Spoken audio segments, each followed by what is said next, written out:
The Black Death, a cataclysmic plague, swept across Europe, Asia, and Africa in the mid-14th century.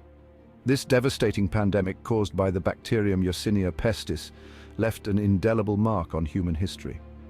Millions perished, decimating populations and transforming the social, economic, and cultural fabric of societies. The Black Death's arrival was swift and merciless. Its symptoms were terrifying: painful buboes, fever, chills, and often a gruesome death. The plague spread rapidly, primarily through flea-infested rats, overwhelming medieval medical knowledge and plunging communities into chaos and despair. The impact of the Black Death was profound and far-reaching. Entire villages were wiped out, leaving fields untended and economies in ruins. The death toll was staggering, with estimates suggesting that 1/3 to 2/3 of Europe's population succumbed to the disease. The Black Death's reign of terror, however, was not absolute. While the plague would continue to reappear in periodic outbreaks for centuries, its grip gradually weakened, paving the way for recovery and a slow return to a semblance of normalcy. By the early 1350s, a glimmer of hope emerged amidst the devastation. The intensity of the Black Death, which had raged relentlessly for several years, began to subside.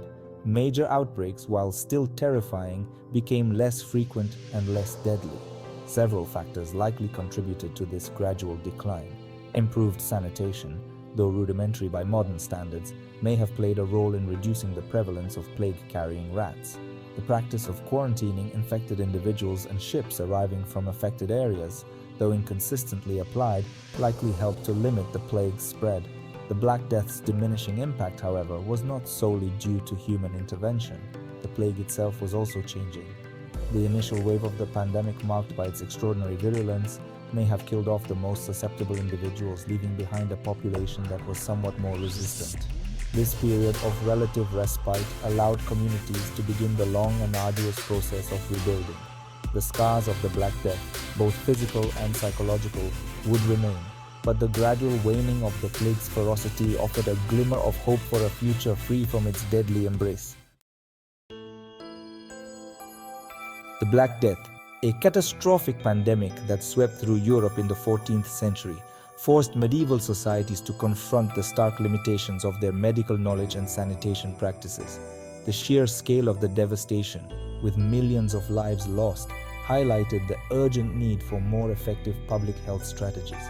While a true understanding of the plague's causes remained elusive, the devastating impact of the disease spurred the development of early public health measures. These measures, though rudimentary by modern standards, marked the beginning of a more organized approach to combating infectious diseases. Quarantine, the isolation of infected individuals or those suspected of carrying the disease, became an increasingly common practice. This method aimed to prevent the spread of the plague by limiting contact between the healthy and the sick. Ships arriving from plague-stricken areas were often required to remain at anchor for a period of 40 days, a practice that gave rise to the term quarantine from the Italian word quaranta, meaning 40. This measure was particularly important in port cities, where the risk of disease transmission was high due to the constant movement of people and goods. Cities began to implement rudimentary sanitation measures. These efforts included cleaning streets, removing waste, and addressing the presence of dead animals, which were recognized as potential sources of infection. Efforts were made to remove refuse and dead animals from the streets, recognizing that these could harbor plague-carrying rats. This was a significant step towards improving urban hygiene and reducing the risk of disease outbreaks. The burning of aromatic herbs and the use of perfumes, while ineffective against the plague bacterium, reflected a growing awareness of the connection between cleanliness and disease. People believed that pleasant smells could purify the air and protect them from illness. These early public health measures, though often inconsistently applied and limited in their effectiveness, represent a significant shift in thinking. They laid the groundwork for more systematic approaches to public health that would develop in the centuries to come. The Black Death, in its wake of devastation, had forced medieval societies to confront the need for collective action to protect public health. This period marked the beginning of a long journey towards understanding and controlling infectious diseases, a journey that continues to this day. Section 4. The Evolving Plague, a Deadly Dance of Adaptation. The Black Death, like all living organisms, was subject to the forces of evolution. This deadly pandemic, which swept through Europe in the 14th century, was driven by the Yersinia pestis bacterium. As it ravaged populations, it was not a static entity but a dynamic one, constantly changing and adapting. Over time, the Yersinia pestis bacterium underwent significant changes, adapting to its human hosts and potentially contributing to the decline of the pandemic's initial ferocity. These adaptations were crucial in shaping the course of the epidemic. One possibility is that the plague bacterium became less virulent. This means that the bacterium may have evolved to cause less severe illness in its hosts, allowing it to spread more effectively without killing its hosts too quickly. The initial wave of the Black Death, with its extraordinarily high mortality rate, may have exerted selective pressure on the bacterium. This selective pressure would have favored strains that were less deadly, as they had a better chance of spreading to new hosts. Strains that killed their hosts too quickly would have had fewer opportunities to spread, while those that caused less severe illness would have had a greater chance of transmission. This evolutionary pressure could have led to a gradual decrease in the virulence of the plague over time. Another possibility is that the relationship between the plague bacterium, its flea vector, and human hosts evolved over time. The dynamics of this relationship were complex and could have influenced the spread and severity of the disease. Changes in the bacterium's ability to survive in fleas, the flea's feeding behavior, or human susceptibility could have all influenced the plague's transmission dynamics. For instance, if the bacterium became better at surviving in fleas, it could have increased the efficiency of transmission to humans. The precise nature of the plague's evolution during this period remains an area of active scientific inquiry.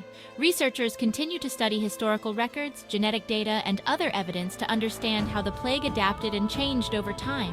However, it is clear that the Black Death was not a static entity, but rather a dynamic force, constantly adapting and evolving in its interactions with human populations. This deadly dance of adaptation between the bacterium and its hosts played a crucial role in shaping the history of the pandemic and its long-term impact on human societies. Section 5. The Rise of Immunity. A biological shield emerges. In this chapter, we delve into the fascinating emergence of biological defenses during one of history's darkest periods. As the Black Death swept through populations, it left behind a trail of death and despair.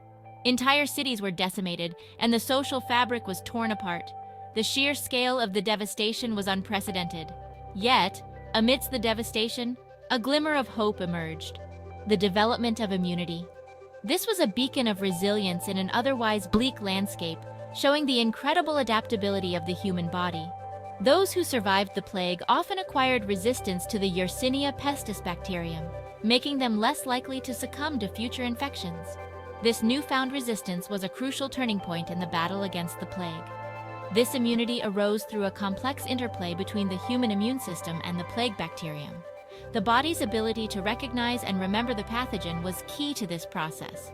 Upon exposure to the bacterium, the immune system mounts a defense, producing antibodies and specialized cells that target and destroy the invader. This sophisticated response is a testament to the body's intricate defense mechanisms.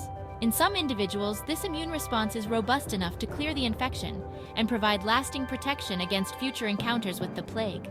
These survivors became living shields, their bodies now equipped to fend off the deadly bacterium. This acquired immunity, passed down through generations, may have gradually increased the overall resistance of populations to the Black Death. Over time, this hereditary immunity became a vital component of communal health. The rise of immunity, however, was not a sudden or absolute phenomenon. It was a gradual process, marked by periods of progress and setbacks, as the plague continued to challenge human resilience. The Black Death continued to cause outbreaks for centuries, albeit with diminishing frequency and severity. Each new wave of the plague tested the limits of acquired immunity, but also reinforced it. Nevertheless, the development of immunity played a crucial role in mitigating the plague's impact and paving the way for a slow return to normalcy.